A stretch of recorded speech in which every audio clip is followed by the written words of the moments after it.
Hello YouTube, Gwen 1947 here. Been a while since I've done a video, so I thought it was time to do another one. I want to take this opportunity to thank all the people that viewed my videos and the comments that I got. I really do appreciate that. Try to keep up with what we've started here. One of the things I'm going to do today is introduce you to my new vehicle. I know in my first video I showed you my Suburban, which I'd had for a long time. My son, Trevor, Gwen 1975, went out and bought himself a Jeep Wrangler, and it took very little time for me to decide that this is cool, this is what I really want. So I picked one up, nothing real special, but it's got all the potential, and I'm making it kind of my bug out vehicle. So I'll give you an introduction to that today and show you a couple of little modifications I've done and what I intend to do next. What I want to show you on the Jeep today is something I did right after I bought it. I found that when I was trying to work out of the back, whether it was cooking or just getting my camp gear in and out, when I'm using this for camping, there was a definite lack of something there. So I thought, and I'm going to show you what I came up with. With the hardtop on the Jeep, I feel that I can keep my gear and equipment pretty secure inside. Another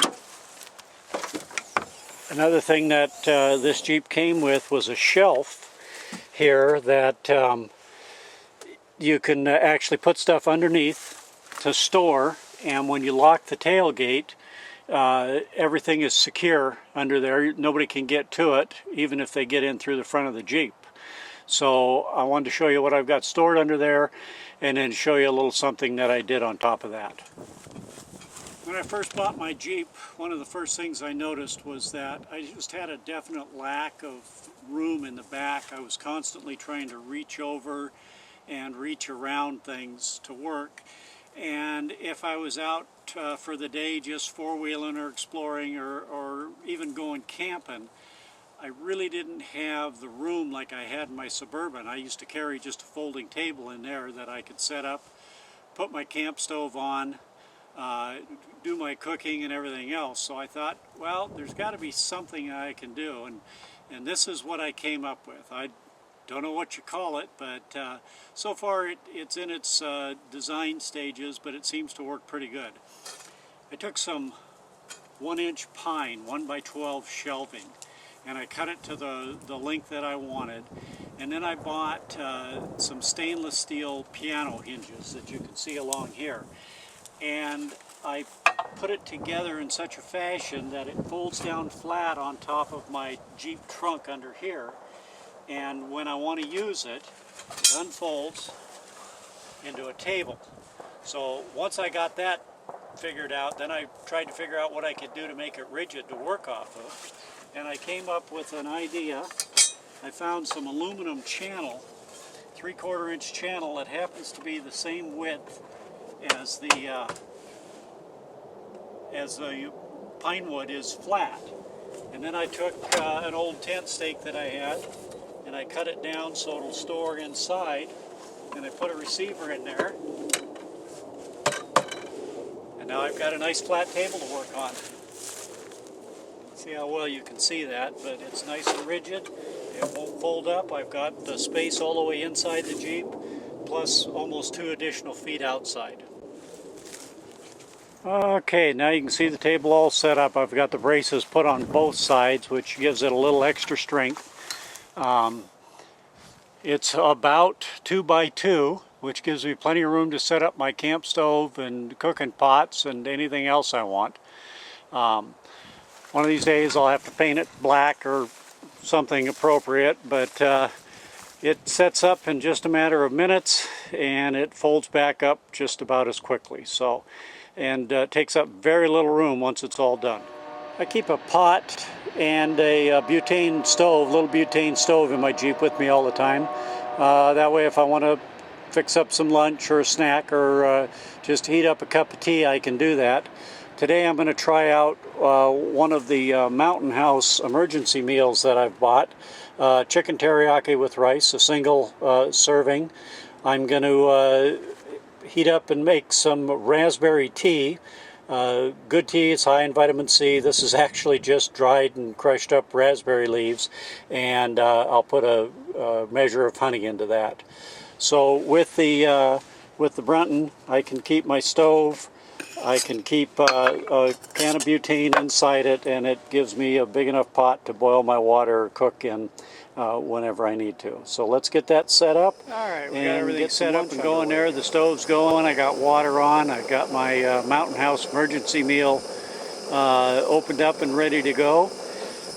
When the water gets a little hotter, I'll go ahead and just take that squeeze tube of honey and set it in the water, let it warm up so it'll flow nicely, and we'll get a nice warm meal.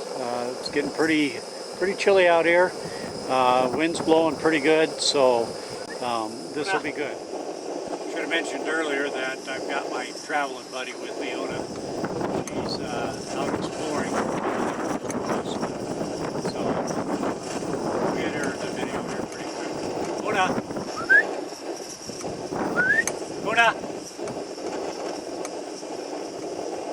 Ah, here comes Una.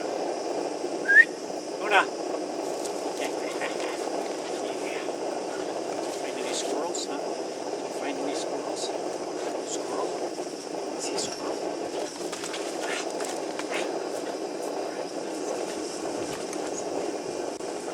Like I said earlier, I'm going to have a cup of raspberry tea. Good source of vitamin C. It's actually pretty delicious. All I've done is grown some raspberries at home, stripped the leaves off, dried them, and crushed them up. I'll put them into a tea ball here, and put it into the cup. Add some hot water, and we'll be ready to go. The water's just now starting to heat up, so I'm going to take the squeeze tube of honey, which is pretty stiff in this cold weather, and set it in the hot water before it boils, just to soften it up some. Alright, the water's boiling really good now, so I'm going to go ahead and turn the heat off and add my water to my Mountain House. About 2/3 of this titanium cup. Works out to 1 cup.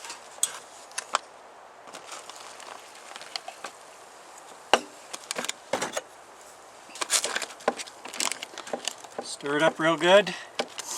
And then in about 8 to 10 minutes, I'll have a good hot meal. Seal it up. Set it off to the side. Now it's time for tea.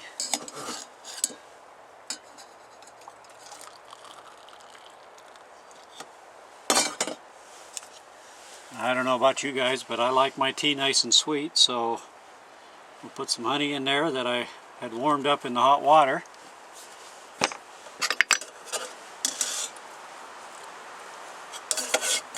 And give that a few minutes to steep, and we'll be ready to eat. So as you can see, I got everything set out on my little table that I built for my Jeep. Worked out really good. It's nice and sturdy.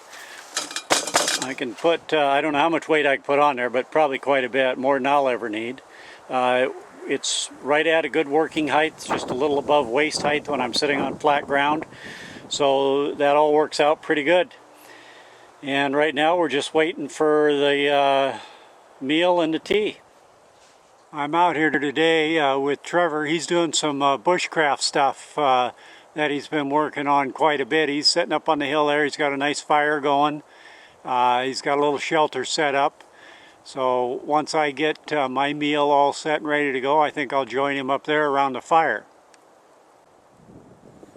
Well, I'm up at Trevor's camp now. I'm going to have a little lunch.